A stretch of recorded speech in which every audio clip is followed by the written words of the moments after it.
ASP Rohit Kumar పై చేసిన వ్యాఖ్యలకు జేసీ ప్రభాకర్ రెడ్డి వెంటనే క్షమాపణ చెప్పాలని పోలీస్ అధికారుల సంఘం డిమాండ్ చేసింది. రోహిత్ వల్లే తాడిపత్రి ప్రశాంతంగా ఉందని, జేసీ క్షమాపణ చెప్పాల్సిందేనని తేల్చి చెప్పింది.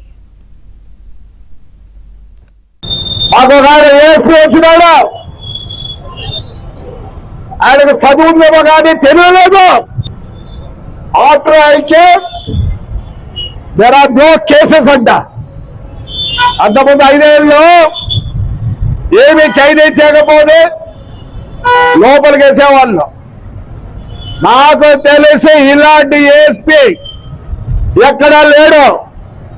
వాడు ఇంతవరకు ఏ పొద్దునా సరే కాకి డ్రెస్ వేసుకొని కనిపించాడా ఎవరికన్నా?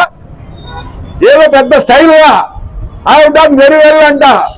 Your a coward ASP, you're a covered.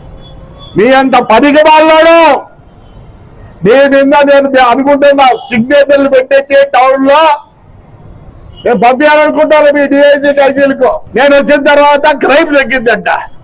నువ్వు వచ్చిన తర్వాత కాదు క్రైమ్ తగ్గినది, తెలుగుదేశం వచ్చిన తర్వాత క్రైమ్ తగ్గింది.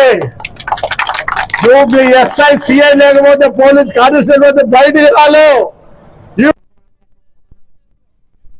సంఘం అందరూ ముక్తఖండంతో దాన్ని ఖండిస్తున్నారు. కింది స్థాయి పోలీస్ అధికారులు ఎవరైనా తప్పు చేస్తే దాన్ని ఉన్నతాధికారుల దృష్టికి తీసుకుని పోయే సమస్యల పరిష్కారం కోసం ప్రయత్నం చేయాలి. కానీ బహిరంగంగా ప్రజలందరూ వింటుండగా, అది కూడా అమరవీరుల దినోత్సవం రోజు, అమరవీరుల దినోత్సవం రోజు మీరు ఈ విధమైన వ్యాఖ్యలు చేయడం ఎంతవరకు సమంజసమని అనంతపురం జిల్లా పోలీస్ అసోసియేషన్ తరఫున మేమందరూ అడుగుతున్నాం. మా పోలీస్ డిపార్ట్మెంట్లో కింది స్థాయి నుంచి అందరి మనోభావాల్ని దెబ్బతీసే విధంగా ఉన్నాయి.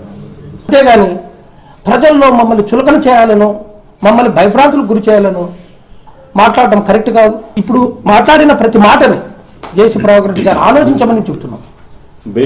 బేషరతుగా క్షమాపణ చెప్పాలని కోరుకుంటున్నాం.